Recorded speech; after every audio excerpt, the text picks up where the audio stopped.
E se o maior herói do sertão fosse, na verdade, o seu maior monstro?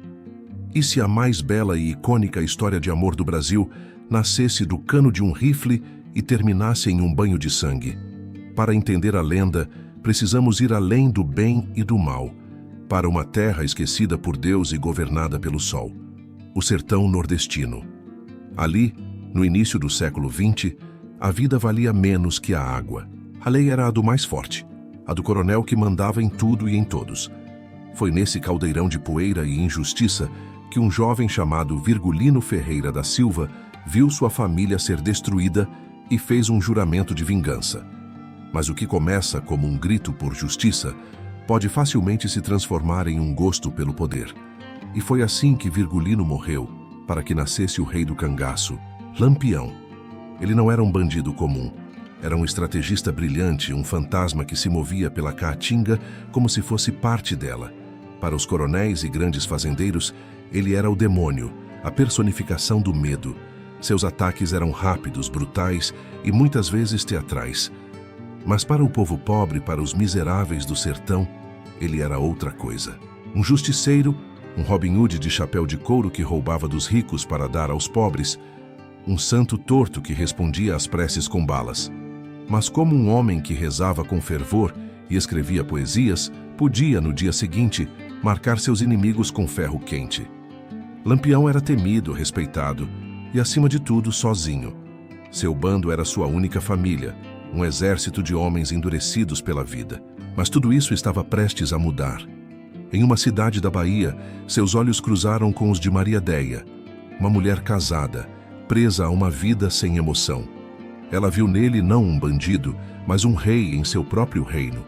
E ele viu nela a coragem que faltava em seu bando. A decisão que ela tomou chocou a sociedade e mudou a história do cangaço para sempre. O que fez uma mulher largar a segurança de um lar para abraçar uma vida de crime e perigo constante.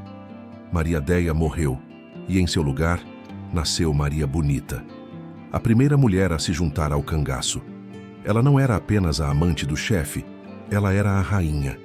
Com seu perfume francês, suas joias e suas pistolas, ela se tornou um símbolo de força e de uma liberdade feminina impensável para a época. Ao lado dela, Lampião se tornou ainda mais ousado. Juntos eles eram invencíveis. O bando virou uma corte nômade, celebrada em poemas de cordel e temida de Sergipe ao Ceará. Eles eram a lei no sertão, mas em um mundo de lealdade forjada à bala, a traição é uma sombra que segue cada passo. O governo, humilhado, decidiu que era hora de acabar com o mito.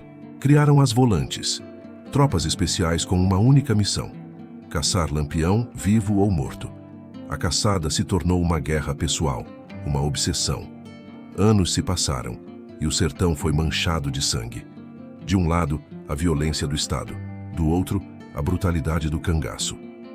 Lampião, o vingador dos oprimidos, começou a mostrar sua outra face. Massacres, torturas, saques cruéis. O poder estava se transformando em tirania. E o herói do povo começava a se parecer cada vez mais com os monstros que ele jurou combater. O bando estava envelhecendo. Anos de fuga, de noites mal dormidas, de ferimentos e perdas começaram a pesar. Lampião, agora quase cego de um olho, talvez tenha se tornado confiante demais, descuidado demais. Eles se estabeleceram em um de seus esconderijos favoritos, a Grota de Angico, em Sergipe. Um lugar considerado impenetrável, um santuário no meio da caatinga. Eles se sentiam seguros, protegidos. Mas a lealdade que os manteve vivos por tanto tempo seria finalmente destruída por um único homem, em busca de perdão ou recompensa. Um coiteiro, um dos informantes que protegiam o bando, os traiu. Ele guiou a volante, sob o comando do tenente João Bezerra, diretamente para o coração do esconderijo. Na madrugada fria e chuvosa de 28 de julho de 1938, enquanto o bando mais temido do Brasil dormia, as metralhadoras foram posicionadas. Não haveria chance de rendição, não haveria julgamento. O plano era um extermínio. Ao primeiro sinal do dia, o silêncio da grota foi quebrado pelo som do inferno. Uma chuva de balas varreu o acampamento. A batalha, se é que se pode chamar assim, durou menos de 20 minutos. Lampião foi um dos primeiros a cair, atingido no peito. Maria Bonita, ferida, tentou se arrastar, mas foi morta sem piedade. O ataque foi tão rápido e devastador que a maioria dos cangaceiros nem conseguiu atirar de volta. O rei e a rainha do sertão e mais 9 de seus guerreiros tiveram seu fim ali, em meio ao caos e ao sangue. Mas a vingança do Estado não terminou com a morte. Em um ato de barbárie para provar ao Brasil que o mito havia caído, os soldados decapitaram Lampião, Maria Bonita e os outros. Suas cabeças foram salgadas, colocadas em latas de querosene e exibidas como troféus macabros de cidade em cidade, um espetáculo de horror que durou anos. O reinado havia acabado. Se histórias reais como a de Lampião e Maria Bonita, que revelam as paixões e contradições por trás dos mitos, te fascinam, deixe seu like para essa história chegar a mais pessoas, se inscreva no canal e ative o sininho para não perder nenhuma lenda.